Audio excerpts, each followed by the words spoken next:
Olá, boa noite a você que acompanha a TVU no canal 55 HF 11 da NET, em tvuplay.tv.br ou através da nossa página no Facebook.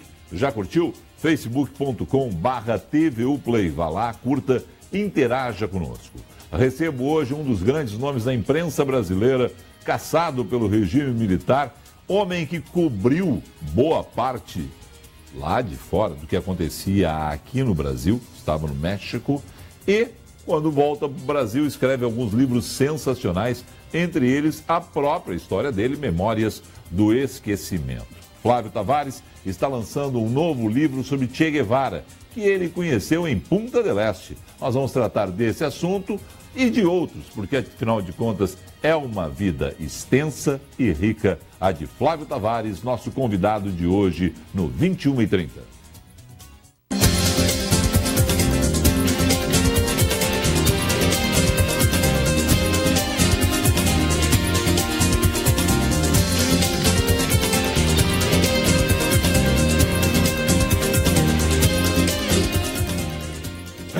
Eu abro o programa rindo porque na vinheta o Flávio Tavares me diz o seguinte: até eu me surpreendo quando eu pego Memórias do Esquecimento e acho que estava bem escrito o livro mesmo. Querido, bom te ter aqui, boa noite. Muito obrigado, boa noite. E é um prazer também rever o Felipe Vieira aqui, que eu não via, só via pela TV.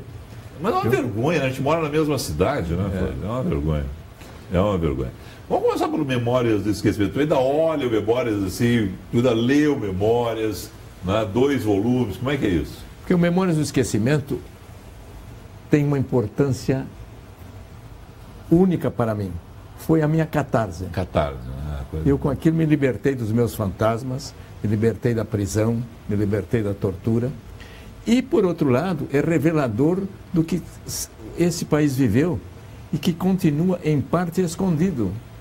Escondido. Sim. O país ainda desconhece a si próprio. Aliás, o Brasil sempre se desconheceu a si próprio, o Felipe.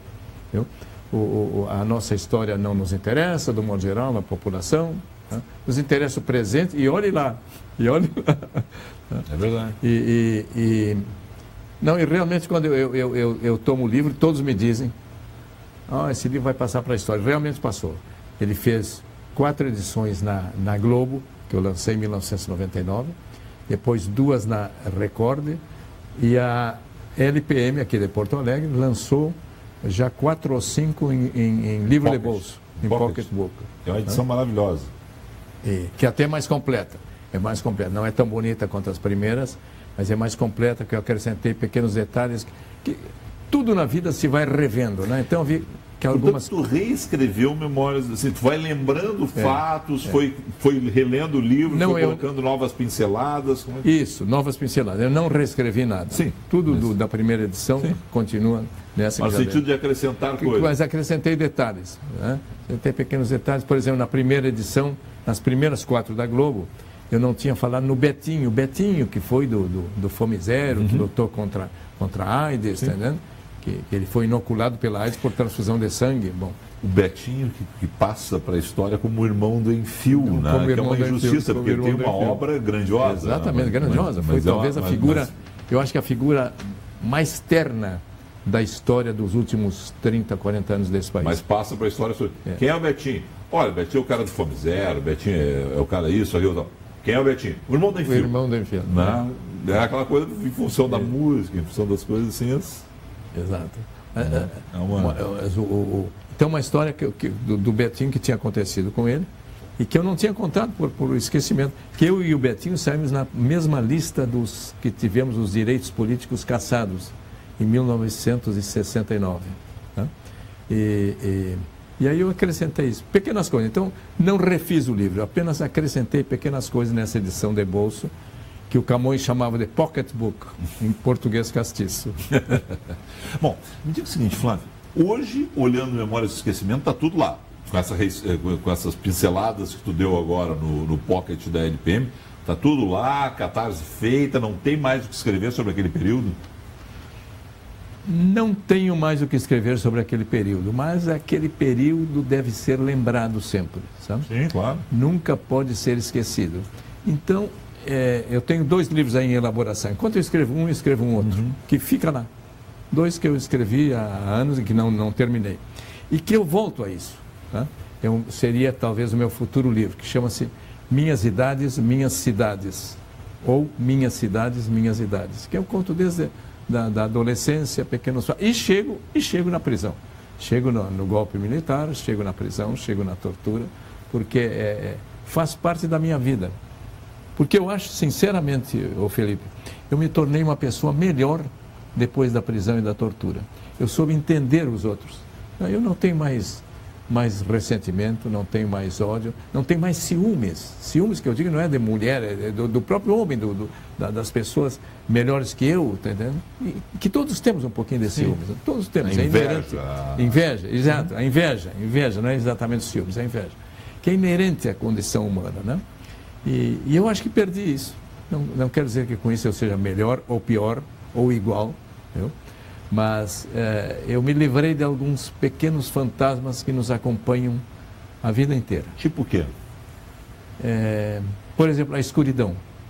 Eu, desde menino, tive um medo terrível da escuridão. Hoje eu me manejo muito melhor na escuridão, viu? Flávio, alguém tem medo da escuridão na infância? Passar o que tu passou de tortura, de prisão, essas coisas todas, deve ser ainda mais complicado. Essa catarse toda tu já fez. Essa situação toda está vencida para ti. Está vencida, exato. Não, mas eu citei a escuridão. Sim. Porque a tua pergunta foi assim, intempestiva, eu não cheguei a pensar. Mas é verdade, do modo geral, as pessoas caminham mal na escuridão. Perfeito. Entendeu? E eu não, eu caminho com desenvoltura na escuridão. Eu acho que venci, passei a ter um olho que vê na escuridão. Entendeu? Ou pelo tato, pelo cheiro. Um dos meus torturadores, no Uruguai, quando eu fui sequestrado e preso no Uruguai, depois do Brasil, eu reconhecia que eu estava de olhos vendados, sempre de olhos vendados e algemados. E eu reconhecia pelo olfato. Fui me habituando a reconhecê-lo quando ele chegava. Isso que ele não usava perfume nem nada. Não, era pelo perfume. Pelo perfume, no caso. Claro, ele vinha do quartel às 6h30 da tarde, 6 horas, perfumado. Porque os militares nos quartéis, no geral, ficam o tempo todo jogando vôlei ou futebol, os oficiais, né? Que até é importante para a preparação física, né? E ele vinha de banho tomado, né? E eu reconhecia pelo olfato, pelo perfume, né? Aquele perfume masculino, que hoje os homens já nem usam mais perfume, né? Mas, mas há 20, 30, 40 anos atrás se usava perfume. Aquelas águas de colônia. Isso, água de colônia. Isso, era mais usual, né? Isso. Não. Bom, esse capítulo está vencido. Está escrevendo agora, mas tu vai voltar de alguma forma a ele. Vai citar México, Minhas Idades, Minhas Cidades, vai citar a cidade do México, vai citar Uruguai. Pode vencer, mas sempre não adianta. É um marco da tua vida essa situação de ter sido perseguido. Né? E não só da minha vida, quanto da vida do país e da América Latina. Né? Que isso aqui foi um fenômeno típico da Guerra Fria, da disputa entre a União Soviética e os Estados Unidos, e que na América Latina se transformou nas ditaduras, no horror das ditaduras. Né? E que as novas gerações, Felipe, não têm ideia do que tenha sido a ditadura. Não tem ideia. Né? Então, alguns nostálgicos do horror, sem saber que tem saudades do horror, falam em intervenção ditatorial, intervenção militar. Não, agora é intervenção militar constitucional. Né? Porque tem lá um artigo da Constituição, tem muita gente que se agarra naquele artigo da Constituição lá. É uma situação que cada vez que eu me deparo, principalmente no rádio, porque aqui é um convidado, aqui é um bate-papo, né? Mas no rádio, a interatividade do rádio, a todo momento, alguém pega esse... Mas há uma saída, a intervenção militar constitucional, para tirar tudo que está aí. Eu digo assim, sim. Inclusive nós do ar, porque a gente adora falar mal de governo, vai ser um horror, não quero isso. Imagina, mas as pessoas... E uma outra coisa que vem na sequência disso, também na interatividade, Flávio, é assim, e isso não é ditadura. Não, uma calar não é ditadura. Não poder denunciar não é ditadura. Né? Mas as pessoas têm essa interpretação hoje, dá para dizer assim, larga do que seria a coisa. Mas isso se deve não só à deseducação das pessoas, à desinformação das pessoas, mas ao que a chamada classe política está nos deixando, viu? A chamada classe política, todos os partidos estão se transformando em coveiros da democracia, em coveiros das liberdades. Flávio, é impressão minha, mas você é um homem de esquerda ainda, te diz de sim. esquerda. Sim, me digo de esquerda. Eles é que não eram, nunca foram de esquerda. É isso. Os que se diziam de esquerda nunca foram de esquerda. Depois eram oportunistas. Só para fechar, mas a tua esquerda, a tua visão de esquerda mudou? No sentido de que tu também... Sim. Tu tá mais... Sim. Não, eu sou mais para o centro que para...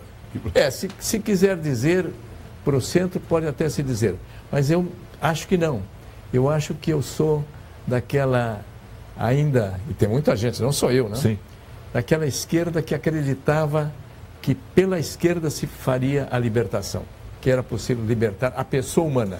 Que era possível, não só a economia. Socialismo e democracia. Socialismo e liberdade de expressão. Que não há caso no planeta, né? Onde tenha sido...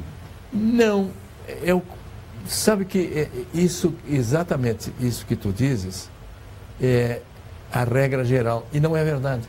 Os países nórdicos, todos, a Suécia, a Dinamarca, a Noruega e até a Finlândia, que não é tão nórdico assim, que é uma língua diferente, e a Inglaterra, tiveram e tem governos socialistas que se alternam. Né? E, no entanto, as liberdades não foram alteradas. Sociais-democratas, nesse caso. Sim, mas o social-democrata era o nome que se dava antigamente aos socialistas. Né? Social-democratas. Bom, então ficou a social-democracia como sendo a que permite as liberdades. Né?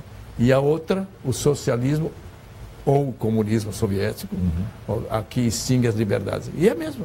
A União Soviética deixou de existir, se extinguiu, não por ter, como se dizem os economistas, porque o petróleo baixou de preço e a União Soviética se mantinha pelo petróleo. Não. Ela se autoflagelou pela opressão interna, viu? Pelo medo e pelo terror. Não há sistema nenhum. Sim, a falta de democracia. Falta de democracia. Né? Falta de democracia. Quando o Marx falava em democracia, o Marx falava em democracia.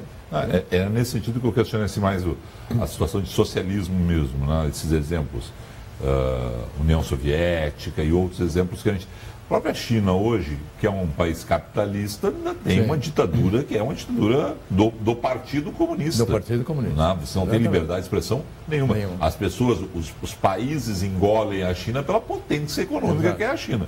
Mas não tem liberdade de expressão. Né? Há um partido único, quer dizer, uma situação que não é a situação que a gente imagina para uma democracia para se viver. Né?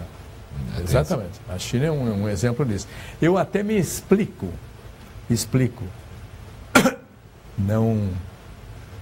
Não apoio o que eu vou dizer, mas explico.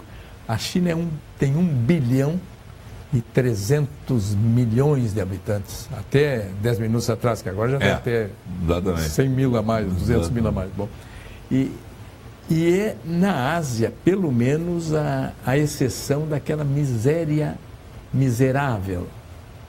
Vou fazer um pleonasmo, a miséria miserável da Ásia. A Ásia é um horror. A Índia, por exemplo. Né?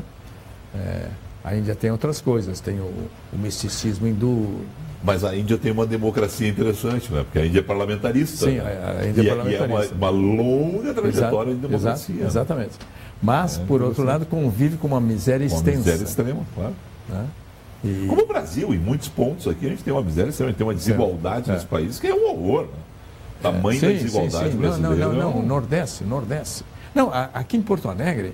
Alguns bolsões horrorosos. Não, tu tem em Porto Alegre e tu tem agora mais um outro componente da miséria, que é a droga, né? Que é o crack. Exatamente. Que é um componente novo da miséria. Né? Eu digo que há duas coisas que o Marx não previu, que não podia prever. A droga, o crack, ou a cocaína, né? Como fenômeno geral, e a devastação do meio ambiente. O Marx não previu. Tem uma terceira. as redes sociais as redes sociais e o fake news. Porque também é o seguinte, ajuda, cruza de lá para cá. E isso aí pode ser o que nós consideramos todos uma democratização da informação, mas pode ser também algo terrível. E eu acho que a tendência é se transformar em algo terrível. O que veio para o bem, que é a democratização da informação, hoje a gente já está combatendo esse fake news, essa notícia mentirosa, e a gente não sabe muito bem como vai combater isso. Porque a cada momento que você consegue identificar uma notícia falsa, e hoje tem várias agências de notícias que trabalham exatamente para isso. Olha, isso aqui é notícia falsa, não caia nessa, né? Estão pontuando a todo momento, nos alertando, mas tem alguém criando outras notícias falsas e injetando elas na rede com muita força. E o falso é muito mais sedutor que o verdadeiro. Porque o falso inventa qualquer tudo. Não, agora tem o termo qualquer coisa. Agora tem o termo do infotenimento, né? Que é essa notícia do entretenimento, né? Que é uma informação. É muito mais gostoso você saber a fofoca, né? Da coisa que não é. Do que muitas vezes pegar lá e ler um relatório que vai pegar e você vai saber sair bem informado daquilo e tal. Não é porque é pesado o texto e tal. Aí você lê 3 linhas assim, fulano está com a fulana, ciclano está... Não, que a fofoca tem sempre algo esdrúxulo e estúpido que nos faz rir, sorrir, e até nos alegramos. Exatamente. Né? Até nos alegramos com o infortúnio. A gente passa à frente. Tu viu aquele negócio? Fulano está com fulano. E vai embora. Aquela coisa assim. Mas não é o teu caso, porque tu sempre foi muito preciso na tua informação. Bom, só para fechar, assim, Memórias do Esquecimento, portanto, já está revisado, já tem lá novos adendos, pega a edição da LPE. Você lançou um documentário, né? O Dia que Durou 21 anos. Né? Brasil não adianta, a gente ou consome aquilo na hora ou não consome. Como é que foi a experiência de cinema, relatar no cinema isso? Bom, o filme de fato não é meu, é do meu filho. Sim, é do Camilo. Do meu filho, do Camilo, que nasceu no exílio, nasceu no México. Eu fiz o primeiro roteiro do filme e fiz as entrevistas, que a maioria das entrevistas foram em inglês. Que o filme é quase todo falado em inglês, tanto que ele foi exibido comercialmente nos Estados Unidos, em Nova York. Né? Em Nova York, Los Angeles, bom. E foi uma experiência nova, se bem que eu sempre gostei muito de cinema, sempre acompanhei muito cinema. Muito, né?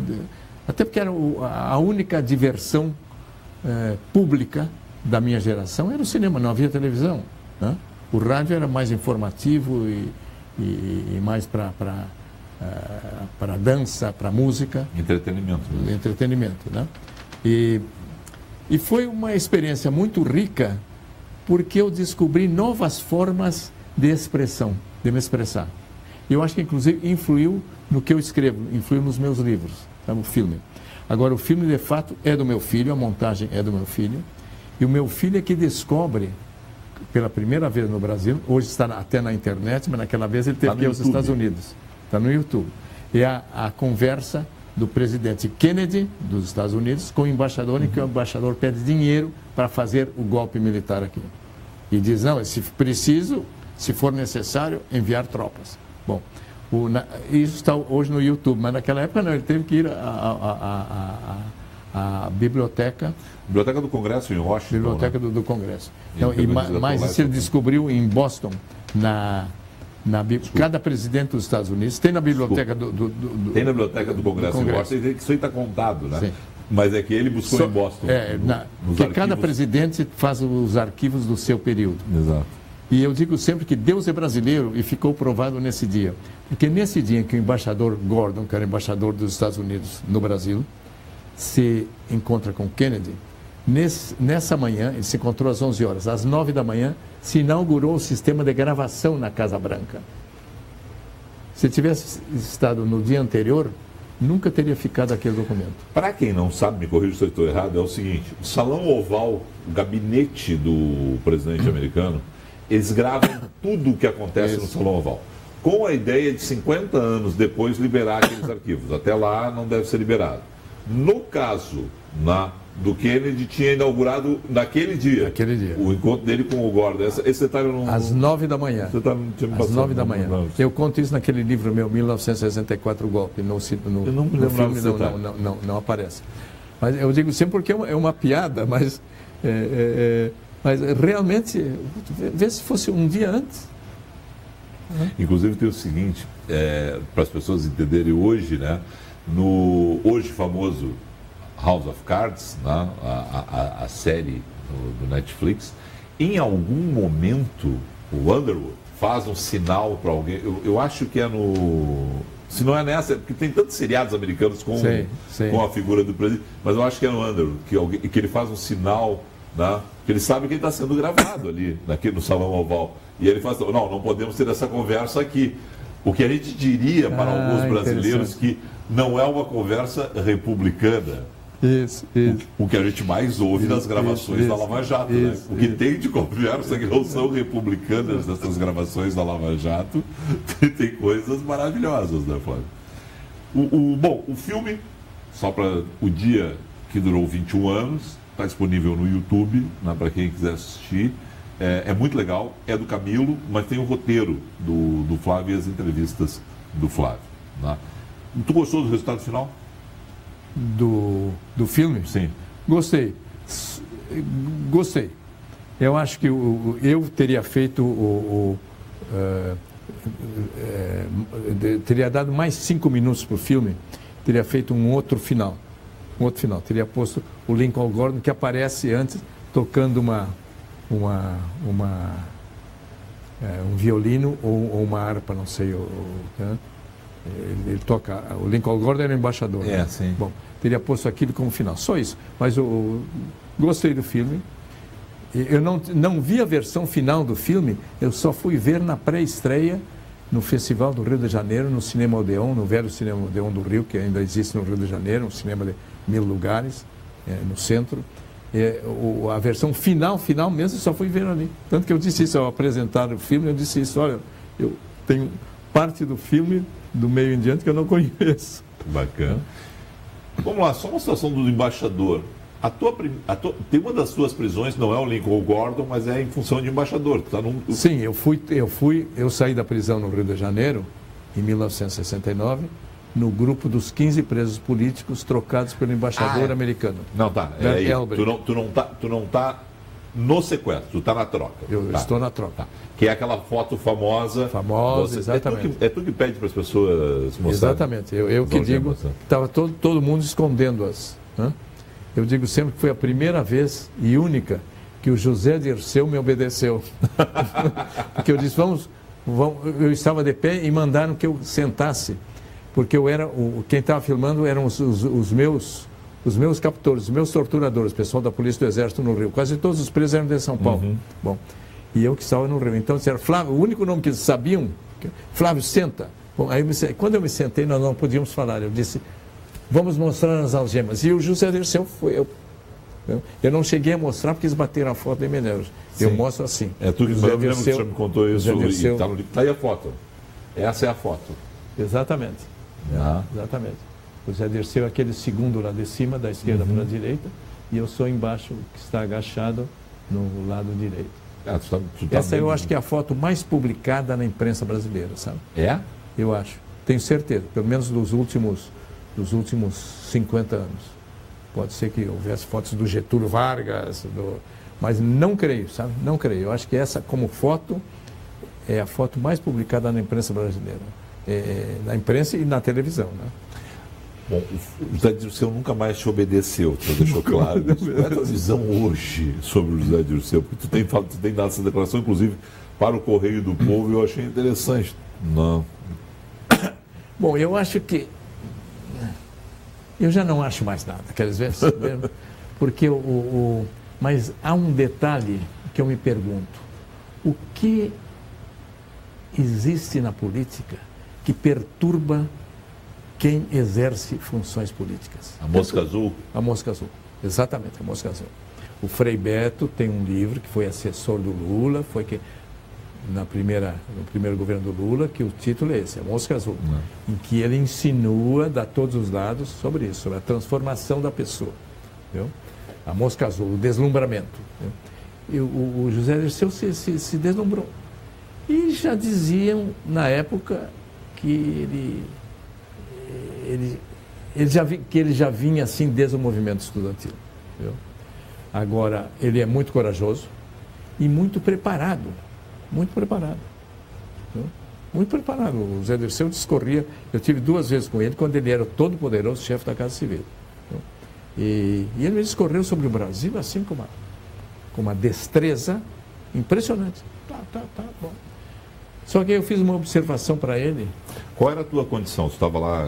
Eu estava como amigo dele. Como amigo. E quando eu lancei aquele livro, O Dia em que Getúlio Matou Allende, que ele foi ao lançamento. Certo.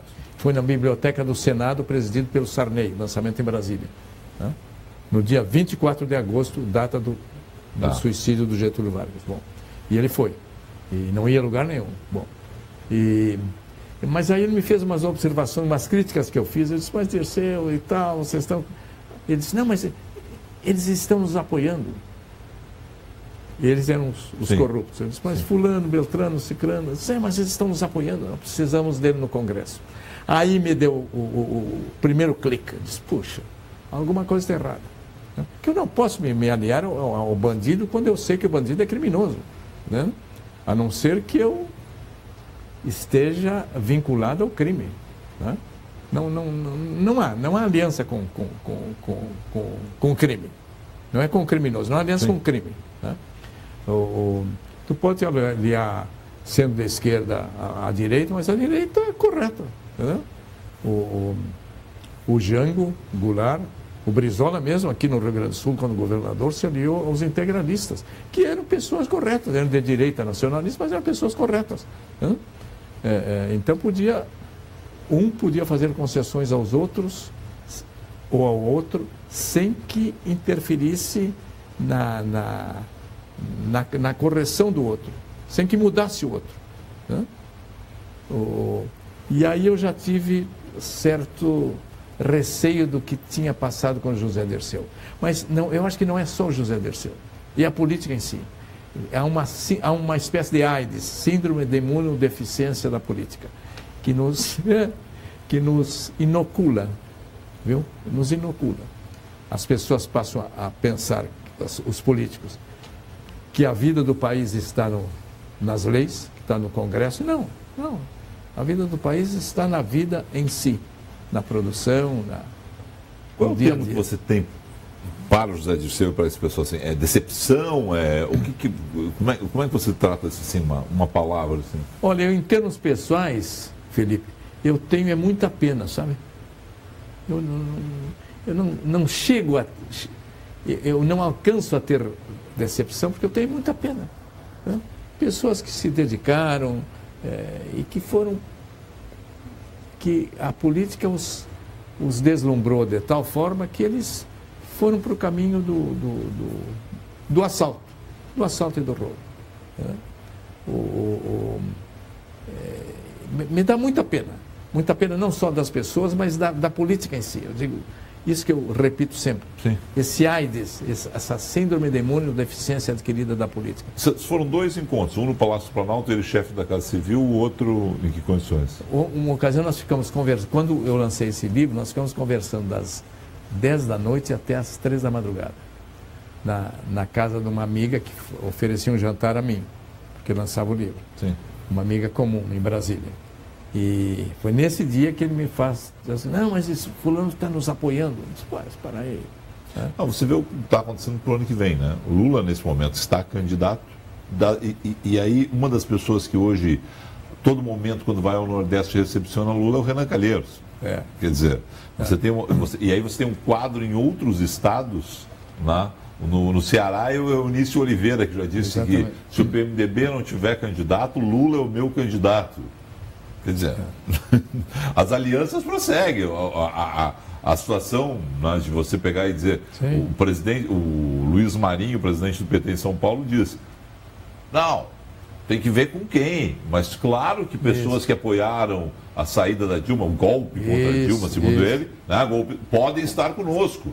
Mas parem um pouquinho. E nós podemos estar com eles.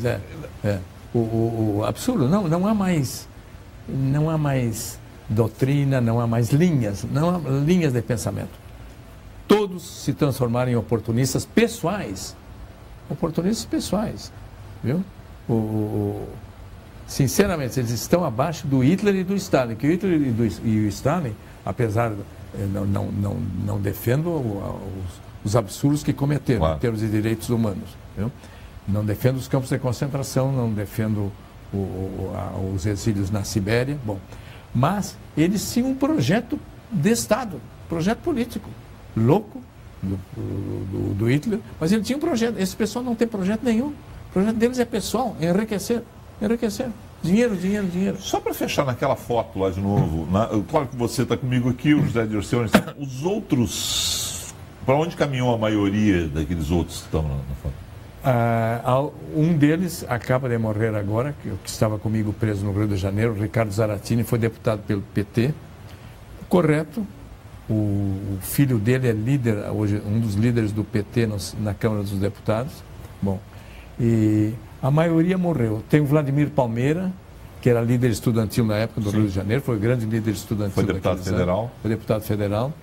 E já naquela época era da dissidência do Partido Comunista, mas que brigava com o José Dirceu. Eles sempre foram dissonantes. Né? E dentro do PT também, ele era de uma ala divergente do José Dirceu. E a moça que tem ali morreu num desastre de automóvel em Búzios. Eu acho que ela teve um problema. O salto do automóvel foi direto no... trancou. E ela bateu no poste. Viu? Ela trabalhava na Petrobras, era uma grande figura, Maria Augusta Carneiro, a única mulher do grupo.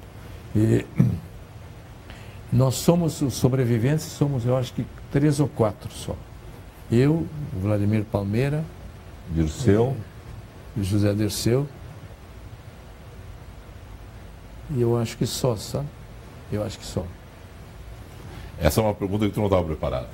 Depois do intervalo, vou fazer uma outra pergunta para ele, e aí nós vamos entrar na conversa sobre Che Guevara, que é a seguinte: por que ele não foi para a vida política na volta do exílio? Em instantes, a gente segue no 21h30 com Flávio Tavares.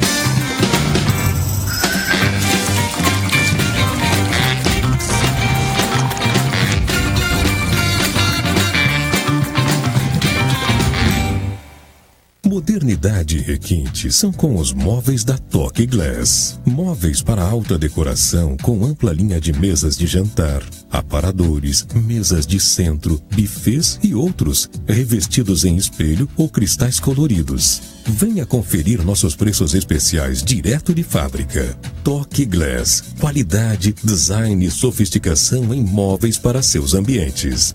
Acesse nosso site toqueglass.com.br.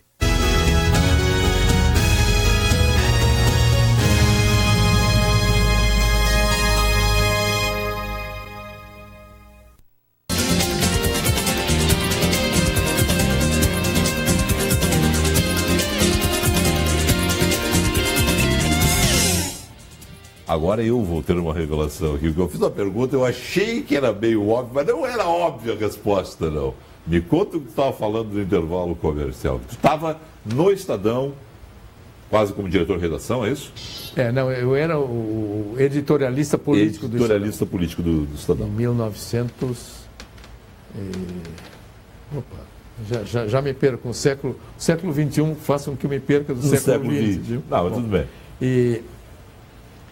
Eu era editorialista político do Estadão em São Paulo. Eu queria, de fato, voltar às raízes ao Rio Grande do Sul. Né? Louco de saudade. Exatamente. Bom, o louco de saudades é essa coisa gauchesca nossa, colorado, gremista, essas nossas granalizações. Exatamente, as granalizações. Bom, e aí o Aldo Pinto, que era do PDT, eu era do PDT. Fui fundador, eu preparei o grande encontro do PDT em Brasília, do trabalhismo, do exílio, encontro de Lisboa, fui eu que preparei. Tá. Eu que preparei. O Brizola estava comigo, nós morávamos no mesmo hotel. Bom. O encontro em Lisboa é 79. 79. 79. O encontro em Lisboa, para quem não sabe também, deixa eu buscar um pouquinho rapidinho. A história é a seguinte: Brizola, ainda no exílio, organiza em Lisboa um grande encontro já para formar o PDT. Que, inclusive, quando o PDT já começa... Naquela época ainda era PTB, ainda era o sonho do PTB. Era o trabalhismo socialista. Exatamente. E aí, inclusive, por isso, por enquanto em Lisboa, tem um negócio que tem partidos de esquerda no Brasil que morrem de ciúme. O PDT é o único partido da Internacional Socialista. Exatamente. Né? Então tem gente que... E tem alguns trabalhistas que dizem assim: meu partido é da Internacional Trabalhista Socialista. O PSB quis entrar e disseram: não, mas já tem o PDT, não pode ter dois. Não pode ter dois por partido, por país. Bom, aí vocês voltam. Aí o Aldo Pinto, do PDT, eleito presidente da Assembleia Legislativa, e me convida para ser assessor político da presidência. Certo. Bom, e eu titubeei. Conclusão. Para sintetizar, vim para Porto Alegre, deixei o Estadão, deixei tudo. Ninguém no Estadão entendeu. Tá entendendo? E eu não tinha um ano tinha um ano só de retorno ao Brasil. Bom. E depois, na eleição seguinte, foi a eleição para governador e deputado federal, deputado estadual. 82. Eu fui indicado pela convenção do PDT para candidato a deputado federal. E fui lançado. Tal. Bom. E aí me deparei, Felipe, com uma coisa que eu não conhecia, que antes de 1964, do golpe, não havia, que era a prostituição da política. O pessoal do meu partido, do PDT, disputando território comigo, me atacava. Eu passei a ser mais atacado dentro do PDT, por outros candidatos a deputado federal, sim, do que fora dos outros partidos. Bom, e aí vi que tudo tinha se transformado numa politicalha de churrascaria. A campanha política se transformando em churrascaria. Todo mundo tinha que oferecer churrasco em vila, principalmente em vila. Churrasco com cerveja, né? E ainda tinha aqueles barris de chopp, churrasco. Disse: poxa, olha aqui. Peguei resistência, luta armada, prisão, tortura, para vir oferecer churrasco, está entendendo? Oferecer churrasco. Aí, num determinado momento, resolvi desistir da candidatura, renunciar à candidatura. Tá? Eu tinha faltado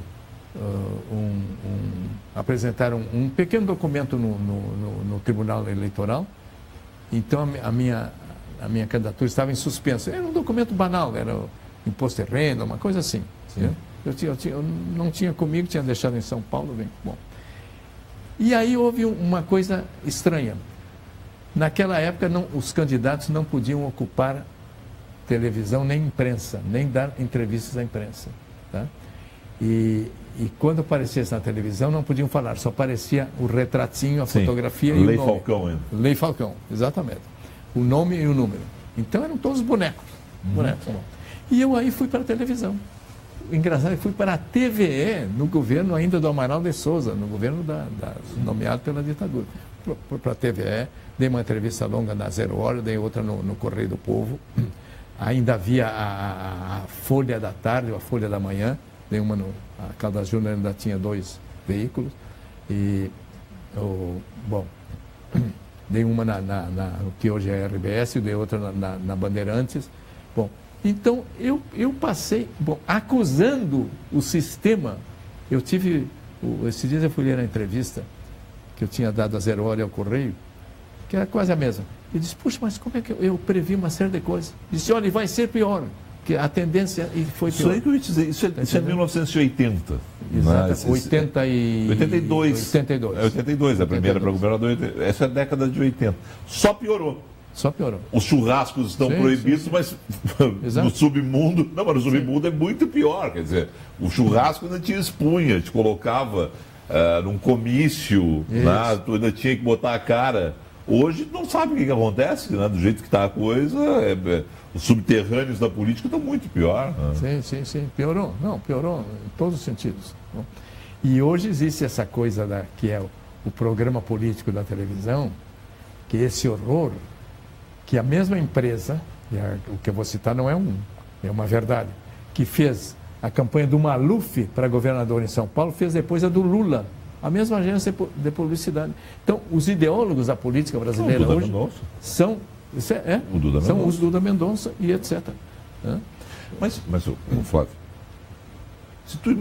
se em 1979, quando começa a redemocratização, 1982, quando você tem a primeira eleição para governador, né, você começa a gravar tudo o que disseram.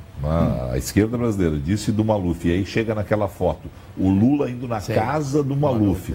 Pelo amor de Deus, apoia o Haddad no segundo turno. É um negócio que não dá para entender. É um negócio que não dá para entender. Rasgaram todos os discursos, ou como tu disse, se aliaram com o crime, né? Se aliaram com o crime, Porque toda a denúncia era essa. Aí quando alguém vai lá fazer o beijamão. E o Maluf conta isso dando risada assim. Foram na minha casa. Foram na minha casa, exatamente. E é verdade. E é verdade, a foto ele mostra. Foi reverenciado. Ele que foi reverenciado. Ele que foi lá. Não, vamos fazer na sede do partido. Não, na minha casa. E aí foi lá o Lula. É um absurdo. Tchê, é tanta conversa boa contigo, mas nós temos que falar de uma questão, porque ele estava lá também. E agora ele está lançando as 3 mortes de Che Guevara. O disparo em Cuba, a agonia no Congo, a execução na Bolívia. Se a gente vai emendando uma história na outra, a gente não fala do livro. Você já lançou o livro em São Paulo, Rio de Janeiro e Porto Alegre. Como é que está a repercussão? Porque, afinal de contas, o teu primeiro contato com o Che foi em 62? 61. 1961. Desculpa. A cúpula em Punta, né? É isso? O único contato. É o único? O único. Depois eu estive com a mãe dele antes, estive com pessoas que fizeram a guerrilha com ele, pessoas que fizeram a contra-guerrilha contra ele. Entendeu? Bom, e com isso tudo eu fui armando uma nova visão do que ocorreu com o Che. Não uma nova visão do Che. A minha visão do Che permanece exatamente a mesma. Bom, descobri assim certo romantismo juvenil dele, né? Típico da época também, que as pessoas, uma visão de heroísmo que desapareceu hoje, entendeu? Que pode ser até um detalhe negativo, mas que era da personalidade, não só dele, mas da época. E montei várias situações do Che. Bom, e a partir do que em 1976 me contou na Bolívia, me contou em Buenos Aires, morei 21 anos em Buenos Aires, né? Tem que explicar isso. Ainda eu era um exilado político e ele também era um exilado político, um coronel Requeteran, que tinha combatido a guerrilha do Che e que deu o primeiro golpe duro contra o Che, que ele descobre os depósitos de armamento, víveres, os depósitos principais deles. Que ele me disse, não entendi por que estavam tão mal construídos, se eles eram exímios nisso. Viu? E com uma série de fatos, que ele fazia, inclusive, um elogio do Che. Viu? Dizendo, nós perdemos todos os combates nós perdemos. Que o Che tinha uma habilidade e tal. Agora, quando eu perdi o meu primeiro combate, eu vi que o Che não podia nos vencer, que nós íamos vencer a nada, que eles não tinham infraestrutura nenhuma. O Che chega na Bolívia, e esse homem é que me dá a primeira pista, praticamente em fuga. Ele tinha que sair de Cuba e se meter em algum lugar. Então foi para a Bolívia. E o mesmo havia sucedido antes no Congo, quando ele vai para o Congo. Por que isso? Porque a disputa da Guerra Fria entre os Estados Unidos e a União Soviética de um lado, e depois entre a China, a disputa pelo domínio do chamado Movimento Comunista Internacional, entre a China e a União Soviética. A China daqueles anos. Né? Bom, e o Che, como terceiro mundo, Claro, ele optava pelo caminho chinês. E há um detalhe engraçado. O Che é que leva o Fidel para a esquerda, para o lado da União Soviética.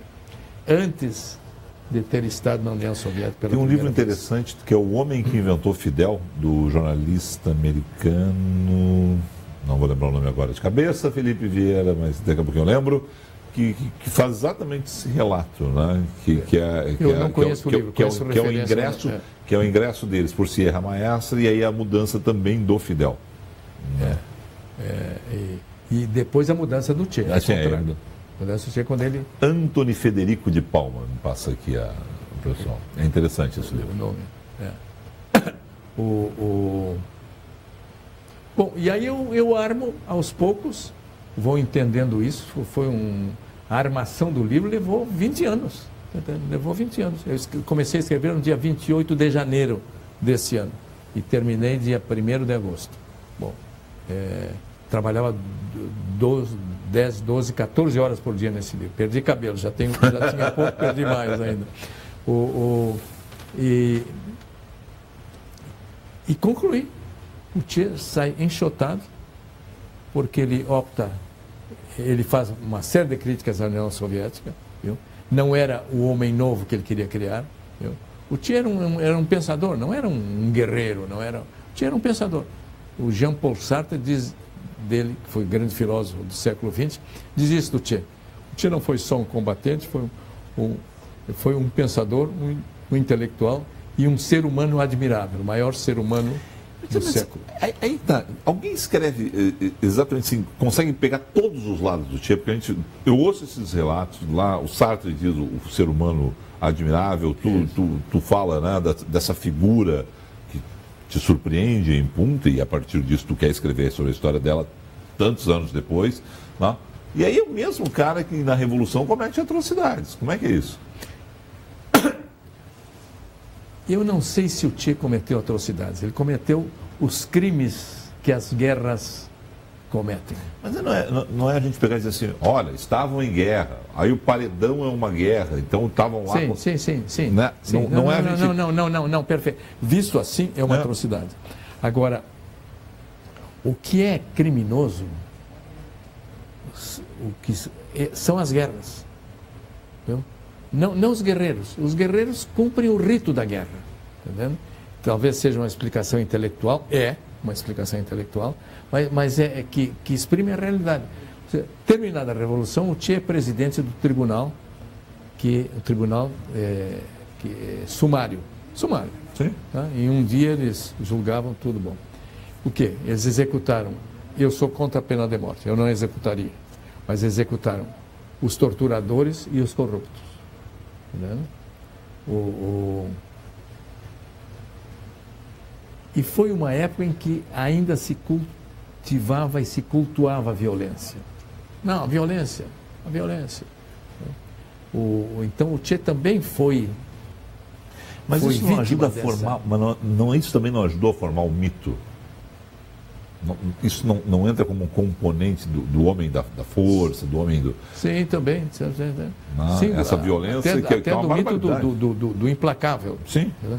Pelo qual ele é atacado e pelo qual ele é também, às vezes, até enaltecido. Né? Não, ele foi implacável com quem? Como eu estou, sob certos aspectos, enaltecendo. Sim. Acabo de te dizer, foram os corruptos e os torturadores foram executados. Sim, mas num tribunal sumário, né? Ninguém teve oportunidade de defesa. Agora houve gente absolvida. Houve gente que entrou no tribunal sumário e saiu. É? Foi. Eles dizem isso. Não é exceção da regra. Não é exceção da regra. Não é exceção para confirmar a regra. Entre 100 eu liberto um. Né? Não. Né? Até porque devia ter sido em Cuba, depois da ditadura do Batista, que era brutal, que eles derrubaram, né? Que a nossa aqui ainda era uma ditadura que permitia certas coisas, né? Uma ditadura envergonhada de si mesmo. Né? Que é o termo que o Gaspari usa em um dos livros. Exatamente. Que não é dele, mas é um termo... Sim, é um termo que se aceita ele... Tem usual, mas que ele pegou muito bem. Mas não, em Cuba era... Até porque Cuba é um país pequeno e pobre. Né? Corrupção brutal em todas as áreas, né? Cuba é menos da metade do Rio Grande do Sul. Do ponto de vista dos direitos humanos, quando alguém usa a camisa do Che defendendo os direitos humanos, está correto isso para ti? Tem essa possibilidade de leitura, é isso? Eu acho que há possibilidade de leitura. Mesmo que ele tenha sido... por isso que eu digo, sempre que se faça ressalva. Entendeu? O Che, ele mesmo disse, há um discurso na ONU dele, que ele diz isso: não, nós fuzilamos e talvez fuzilemos mais. Eu acho que o que derrotou Cuba em termos éticos, principalmente depois do Che, é que continuaram os fuzilamentos, inclusive de gente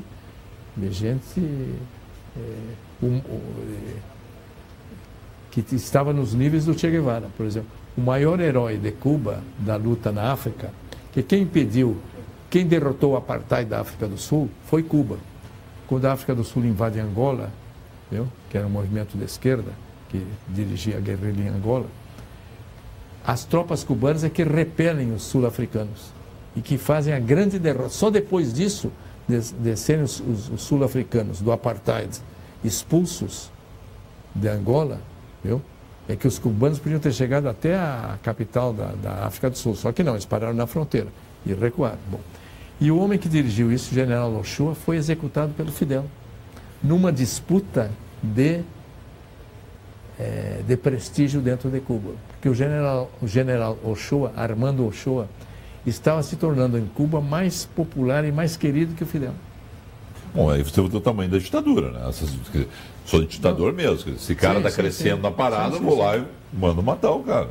É uma execução. Não. Até hoje, Cuba é um sistema opressivo, fez grandes progressos em termos sociais, na educação e na saúde, mas é um sistema opressivo. Um sistema muito opressivo. Tu não tem espontaneidade, tu espera sempre a ordem de cima. Nenhuma, né? Não, liberdade de expressão. Não, mas nem sequer eu não estou falando em liberdade de expressão, estou falando em espontaneidade. Tu não pode ser nem espontâneo, tu tem que ver como é que o Comitê Central do Partido está pensando, para tu pensar igual. Bom, deixa eu dizer o seguinte, esse homem eu tenho 3 horas de conversa com esse homem. Vamos voltar aqui por Flávio Tavares, as 3 mortes de Che Guevara, já à venda nas boas casas do ramo.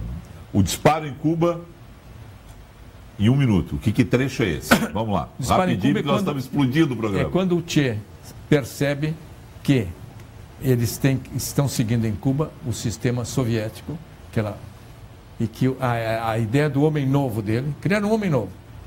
Um homem novo sem estímulos materiais, com estímulos morais. Que era meio, embora ele não soubesse, ele se dizia agnóstico, Che, mas era a posição dos cristãos primitivos. Tá. A agonia no Congo. Bom, aí ele vai para o Congo, meio fugido de Cuba, com o apoio financeiro do Fidel.